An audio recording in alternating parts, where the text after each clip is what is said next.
Assalamualaikum YouTuber, kembali lagi di channel Nabil Fahlevi.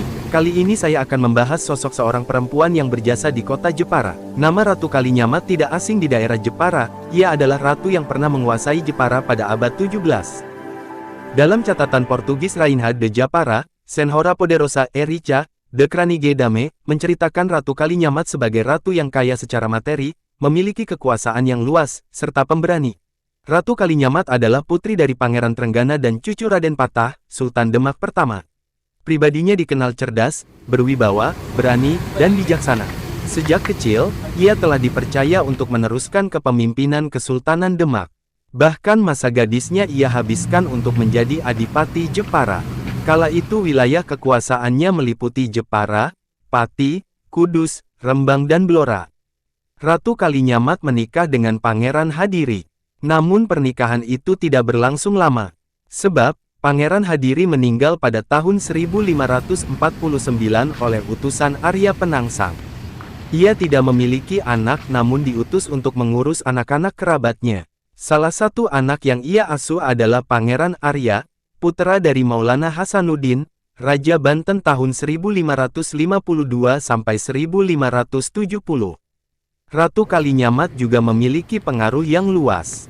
Menurut jurnal Ratu Kalinyamat, Ratu Jepara yang pemberani, kekuasaannya menjangkau sampai daerah Banten. Sebagai ratu yang memiliki posisi politik yang kuat dan kondisi ekonomi yang kaya, Ratu Kalinyamat sangat berpengaruh di Pulau Jawa. Hanya 3 tahun di bawah kekuasaan Ratu Kalinyamat, kekuatan armada Jepara telah pulih kembali. Berita Portugis melaporkan adanya hubungan antara Ambon dengan Jepara. Diberitakan bahwa para pemimpin persekutuan Hitu di Ambon telah berulang kali minta bantuan kepada Jepara, baik untuk memerangi orang-orang Portugis maupun suku Hatif di Maluku. Abad ke-15, Raja Johor juga meminta bantuan kepada Ratu Kalinyamat untuk ikut mengusir Portugis dari Malaka. Ratu Kalinyamat menyetujui ajakan itu. Pada tahun 1551, Ratu Kalinyamat mengirimkan ekspedisi ke Malaka. Dari 200 buah kapal armada persekutuan Muslim, 40 buah diantaranya berasal dari Jepara. Armada itu membawa 4-5 ribu prajurit, dipimpin oleh seorang yang bergelar Sang Adapati.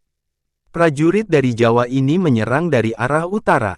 Mereka bertempur dengan berani dan berhasil merebut kawasan orang pribumi di Malaka. Ratu Kalinyamat dinilai sebagai tokoh penting yang membawa Jepara ke masa kejayaannya. Berkat keberanian dan pemikiran besarnya, nama Ratu Kalinyamat meninggalkan kesan bagi beberapa bangsa Portugis.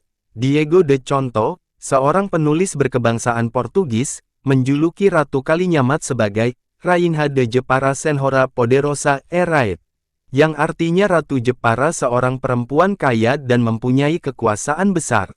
Selain itu, ada pula yang menyebutnya sebagai De Kranige Dame, yakni perempuan tangguh dan gagah berani yang tidak kenal takut. Ratu Kalinyamat meninggal dunia sekitar tahun 1579. Ia dimakamkan di dekat makam Pangeran Kalinyamat di Desa Mantingan, Kecamatan Tahunan, Kabupaten Jepara. Penggantinya adalah salah satu putra angkatnya, yakni Pangeran Arya dari Banten, yang kemudian bergelar Pangeran Jepara. Ayah Pangeran Arya Jepara adalah Maulana Hasanuddin Raja pertama Banten. Ketika Maulana Yusuf Raja kedua Banten meninggal dunia tahun 1580, putra mahkotanya masih kecil. Pangeran Arya Jepara berniat merebut tahta. Pertempuran terjadi di Banten. Pangeran Jepara terpaksa mundur setelah Ki Demang Laksamana, panglimanya, gugur di tangan Patih Mangkubumi Kesultanan Banten. Demikianlah sekilas tentang Ratu Kalinyamat Jepara. Wallahu a'lam. Tunggu kisah-kisah sejarah selanjutnya di channel Nabil Fahlevi. Jangan lupa di like, share dan subscribe agar kami lebih semangat membuat video lainnya. Terima kasih.